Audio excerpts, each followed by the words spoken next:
7 of the agents trying to get in at the front and 7 trying to get in at the back. And the ones who were trying to get in the back, that's where eventually they got in, and my door was giving way. I didn't have the electronic bolts on there. Maybe I'd been lapsy-daisy, the bolts were not as strong. At the front door, the electronic bolt was on, but they were trying to shove things through my letterbox, which they really are not supposed to do. They're not supposed to do that. They were putting things through the letterbox. My 11-year-old daughter had taken it upon herself, because she's feisty like her mama. I told the girls to go upstairs, but my kids do not take kindly to people trying to bust into our house. And exactly. She'd gone to the door and she was saying, stop what you're doing. What are you doing? You know, you're trying to break into a house. Stop it. There's children here. Because she knows what's right and wrong. And so I'm trying to hold the back door shut with my other daughter, who's much older. And the guys hit the letterbox so hard it actually flew off and hit her. Actually, the letterbox flew completely off. He knocked the letterbox off and it hit her in the side, causing her an injury. At which point I gave up trying to protect the back door, and I went to my daughter, and that's when they got me. And I don't really care, because they're not going to stop what's coming. So it was a point of, you've got to always think number one of your family.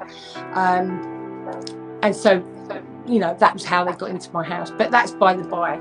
That is really by the by, because what it did bring to me was an awareness of what we need to do next, because lots of people get broken into, whether it's whether they decide to let them in, whether it's against their will, whether it's when they're not there. These people are intent on getting into people's homes for gas and electricity, for whatever purpose. And when they do, people are often left just not knowing what to do. They just don't know what the next steps are when it happens to them.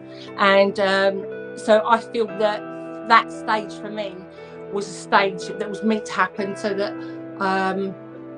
I could try and, through my own experience, I could try and help other people when that happens to them. That's the fight in you. See, the lion in you, the lioness. You must never ever give up. With, you know, whatever happens, it's never the end. We can always take a next step, and that's what I'm trying to say to people, is that we make our complaints. When these agents and these brokers take liberties, we can make complaints, we can take it to the ombudsman. That's only part of it. We're never going to get anywhere doing those things. It's never going to be effective, but we can move past that. And I think that we have a lot of scope to take a lot of these cases to the High Court, to the Royal Courts of Justice. This is a place where I'm not really one for going to court, and anyone who knows me will know that. I often say courts are for the dead. We don't bother, you know, if I'm invited to court, I will never go.